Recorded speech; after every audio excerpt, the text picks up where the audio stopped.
What's up guys, Darkdally here, playing Ghost Recon Wildlands, and today I'm continuing the series on Assault Rifle Bullet Drop.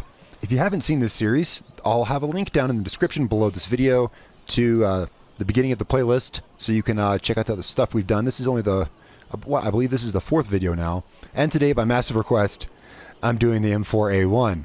Now I started off doing the, well first we did all the rifles stock, right, and now I'm going through, one by one, and I want to modify these and see how these stack up in bullet drop compared to the other rifles once they're modified. Now our first one was the Mark 17, we did that last time, and I'll put the results from that up on screen. And so today we're going to do the M4A1 and add that to the compilation graphic of modded rifles. So last night I put a poll up on the YouTube channel to see which rifle you guys wanted to see me test the bullet drop of next, because I kind of didn't know where to go. We're right at the beginning of the series. It only let me put 5 choices, so I picked 5 very diverse choices of assault rifles up there, and overwhelmingly, the choice was the M4A1. Something like, as of right now, about 60% of you guys voted for the M4. Alright, so first I want to point out, you probably know, always watch out for this scope, the TA3H1 or whatever it's called, aka the ACOG. Always keep an eye out for the ACOG because it's kind of weird in all the assault rifles. This one on the M4, as you can see, it shoots off to the right, even in its normal mode. In its weird, other mode, which, yeah, this scope is weird, guys. In this mode here, it still shoots off, it shoots low, and probably to the right a little bit as well. Some people pointed out the digital scope isn't exactly perfect either, but really none of these scopes are. I'm using the digital scope for this test. Let's go ahead and get it back on because it really is, in my opinion, it's the best, and it's the best to line up with the target. And no, it does not hit perfect on, but it hits so close that the crosshair passes through where you hit on your breath pattern. So we're using the digital scope for all these tests. This does have some weird little things. Well, not weird, but it uses the Russian red dot sight. It's the same thing as I showed with the Mark 17. It's kind of off a little bit, but really most of the scope stuff is nitpicking. I just wanted to show that the ACOG, this is definitely off with that, so be aware of that. Otherwise, oops, let's get to our range of 250 meters. Otherwise, this M4 is completely stock, except for the digital scope I just put on it. And we're going to go ahead and make sure we're hitting the same place on the wall, where we did in the original test. Alright, let's go see where that hit. In our original test, it hit down just above where the MK17 hit. And yeah, we hit exactly spot on where we did in our original test. Right there, that's exactly, like, to the inch where it hit with our original test. So, just wanted to verify that. Now let's go ahead, let's see what kind of parts we can put on it. Now, of course, only, as far as we know, barrel length and rangefinder is going to modify the bullet drop. We can put both on this. Now, there's no short barrel.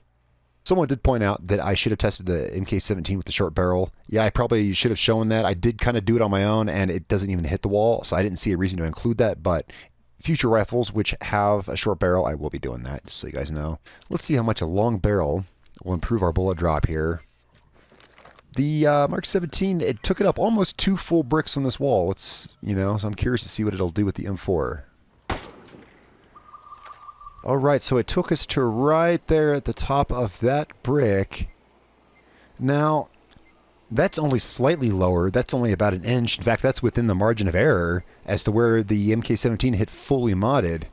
That's not bad for just adding a barrel, considering we were shooting at that target right there from 250 meters and dropped this far. Let's go ahead and let's put that rangefinder on and see where we get with that. See what we can do with a fully modded M4, at least, fully modified as far as this kind of testing goes. Yeah, it did. It gave us a little bit. Now, this is kind of what I was afraid of. I mentioned last time in the video on the SCAR that I was afraid that some of the more accurate rifles, you would get like basically diminishing returns in that the rifles that have less bullet drop, their parts are going to make less difference, kind of equaling them all out.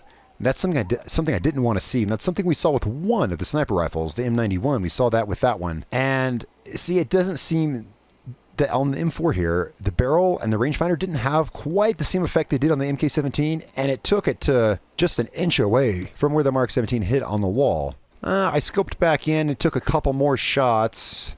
So I've taken a few more shots, and that is kind of our margin of error. But that is indeed where we're hitting right there. I'm going to call that right in the middle of that brick. That's where we're marking it on the sheet here. Alright guys, so let's go ahead and let's add that to the graphic and get that up on screen so we can, compare all this. We got 2 rifles down. A lot of people like the M4 apparently. I guess I kind of knew that. But I thought it was funny when I woke up this morning and I looked and I saw like 600 and some people had voted, and like over half of them voted for the M4. I was like, well, I guess I know what we're doing today. All right, guys, so M4 stacked up pretty good so far, but, you know, there's many more to come. I kind of want to do one of the higher hitting ones first, one of those ones up there, those 3 bullpups that hit higher than anything else. I'd really like to test one of those for contrast. So probably do one of those. All right, so that's all the stuff we can do to this little M4 to make it as good as it can be with the long barrel and the rangefinder. There's many other things to, you know, consider with it. Now, I did do a video where I compared the combat effectiveness of all the AR-15 based rifles. I think it was all of them. You know, the P416, the R5 RGP, the M4A1, the M4A1 Tactical, I believe, I also tested, and the Bad News. Basically all the weapons that are based on this frame. I did a big combat effectiveness style comparison. So if you wanted to know more about the M4A1 and how it performs in combat, I mean, at least from a testing point of view, check that video out. I'll put a link to that in the description as well. All right, guys, thank you so much for watching. I'm really enjoying doing this series. I don't know what rifle is going to be next, but we'll get there, and we'll get through this list and have some fun. All right, guys, thanks for watching. I'm Darkdally. I will catch you all next time.